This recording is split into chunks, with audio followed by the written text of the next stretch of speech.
নমস্কার বন্ধুরা, চ্যানেলটিকে সাবস্ক্রাইব করে বেল আইকনটা অন করে দিন। যদি ব্যাকগ্রাউন্ডে কোনো আওয়াজ পান তার জন্য আমি ক্ষমা প্রার্থী। এফসি মোবাইলের নিউ যে র্যাগনারক ইভেন্টটা আফটার 2 সপ্তাহ পর চলে যাবে। তারপর যেটা আসবে সেটা হচ্ছে আপনার সাইড ইভেন্ট আসবে 1 সপ্তাহ পর। ঘাস্ট নামে একটা সাইড ইভেন্ট আসবে, সাইড ইভেন্ট আর ক্যাপ্টেন বলে একটা মেন ইভেন্ট আসবে, যেটা র্যাগনারক শেষ হওয়ার পরে আসবে। এইটাই আপডেট দেওয়া ছিল যে এরপরে নতুন নতুন আপডেটের প্লেয়ার আসছে। এরপরে হয়তো র্যাঙ্ক বাড়াবে, আরও 113 হতে পারে, ক্যাপ্টেন ইভেন্টে হতে পারে, কোনো শিওর আপডেট নেই। তাই এরকম ভিডিও পাওয়ার জন্য চ্যানেলটিকে সাবস্ক্রাইব করে বেল আইকনটা অন করে দিন, যাতে এরকম ভিডিও মিস না হয়। আর এটা ফুটবলের অনেক আগেকার একটা ছেড়ে ছিল, যেখান থেকে তার আগে থেকে বলে দিয়েছিল যে কোন কোন ইভেন্ট কোন মানে পরে আসবে।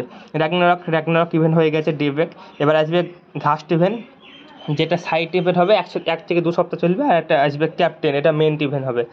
তাহলে নমস্কার বন্ধুরা, চ্যানেলটিকে সাবস্ক্রাইব করে বেল আইকনটা অন করে দিন, যাতে এরকম ভিডিও আপনাদের মিস না হয়।